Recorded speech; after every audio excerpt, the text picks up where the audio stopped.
आज हम लोग कक्षा 8 का विषय गणित इकाई 2 अन्वेषण 2 एक चर वाले रैखिक समीकरण के बारे में अध्ययन करेंगे और इसके अंतर्गत आपको बताया जाएगा कि एक चर वाले रैखिक समीकरण क्या होता है और एक चर वाले रैखिक समीकरण को हम किस प्रकार से हल करते हैं और एक चर वाले रैखिक समीकरण का व्यापक रूप क्या होता है। तो यहाँ पे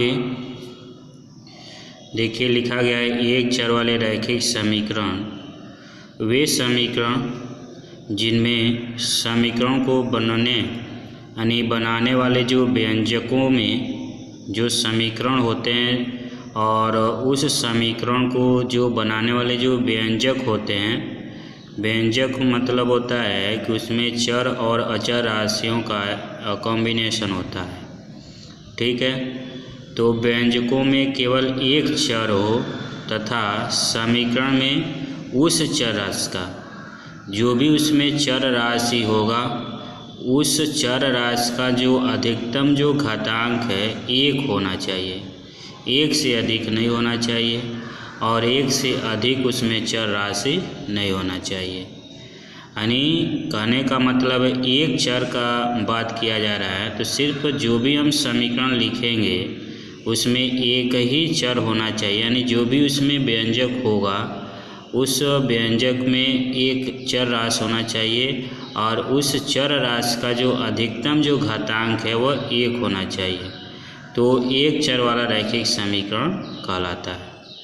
अब जैसे यहाँ पे लिखा गया है 5x, तो यह आपका एक व्यंजक लिखा गया है, एक बीजीय व्यंजक के रूप में ये लिखा गया है जिसमें ये जो x जो है ये चर राशि है।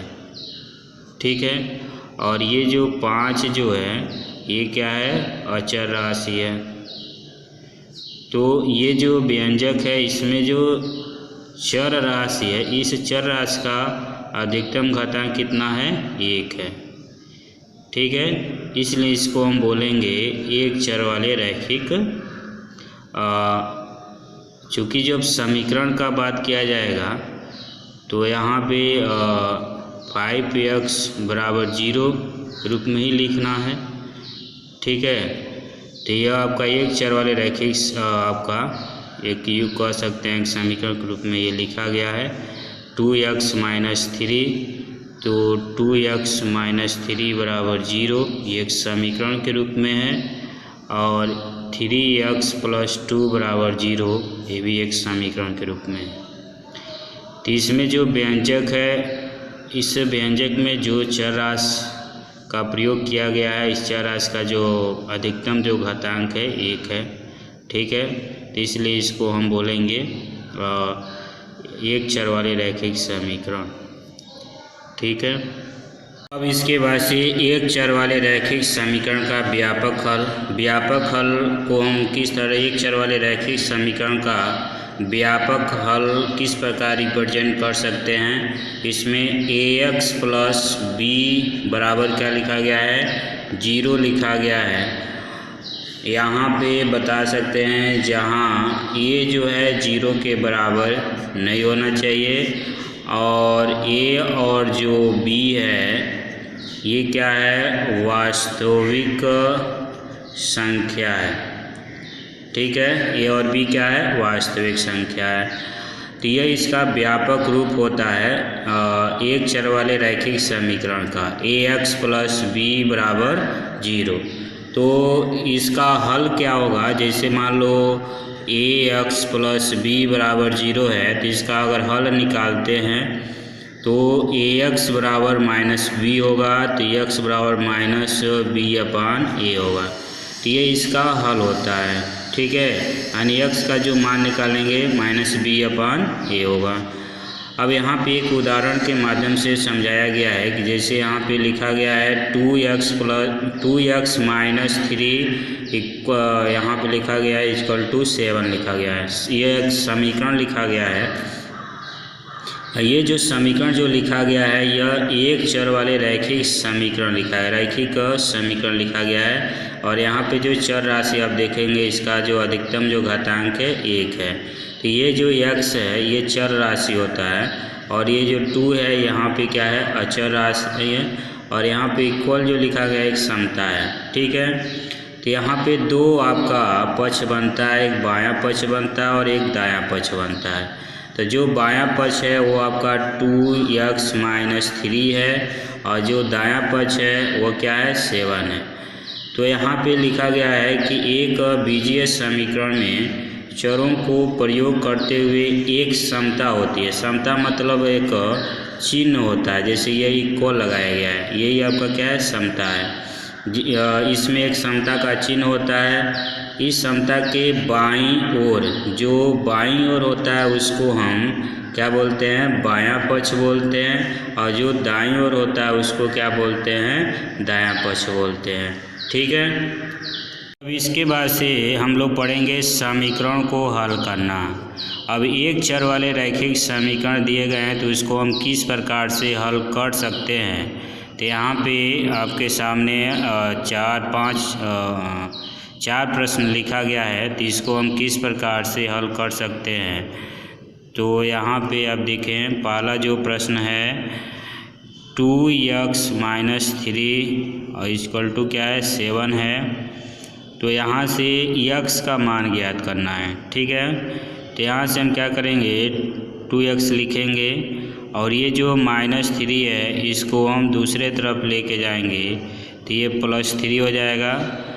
तो ये माइनस है, जब दूसरे पक्ष की तरफ जाता है, ठीक है, तो वह ऋणात्मक से धनात्मक हो जाता है। अगर धनात्मक है तो ऋणात्मक हो जाता है। तो इसको हम ऐड कर लेंगे, 10 हो जाएगा। और यहाँ से x बराबर 10/2, तो ये आपका हो जाएगा 5, ठीक है। तो x बराबर क्या आ जाएगा, 2 आ जाएगा। ये इसका आंसर हो जाएगा, ठीक है। इसी प्रकार क्वेश्चन नंबर 2 है।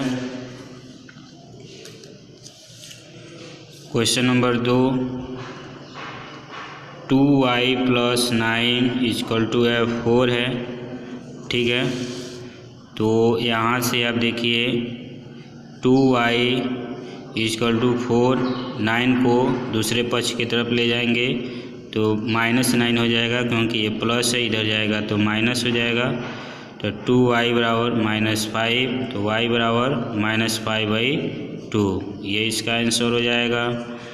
तीसरा जो प्रश्न है x/3 और 5/2 = -3/2 है, ठीक है।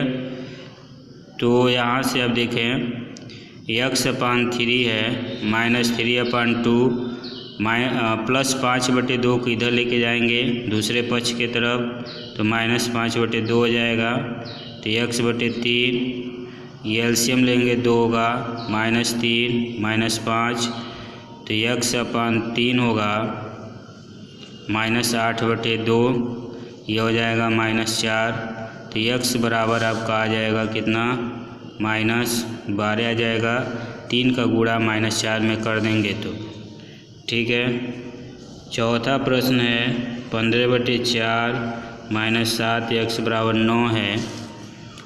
तो यहाँ पे क्या करिए, -7x बराबर 9 - 15/4 हो जाएगा आपका।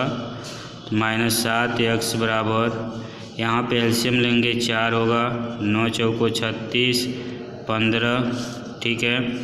-7x बराबर, इसमें से घटा देंगे, 6 में से 5 जाएगा तो 1 आएगा और 3 में से 1 जाएगा तो 2 आएगा, बटे 4 हो जाएगा।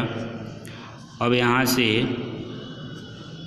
x का मान निकालेंगे तो -7 से इसमें भाग करेंगे तो 4 गुणे -7 हो जाएगा, 7 त्रिका 21, तो x बराबर -3/4। तो इस प्रकार आप इन प्रश्नों को हल कर सकते हैं और x का मान निकाल सकते हैं।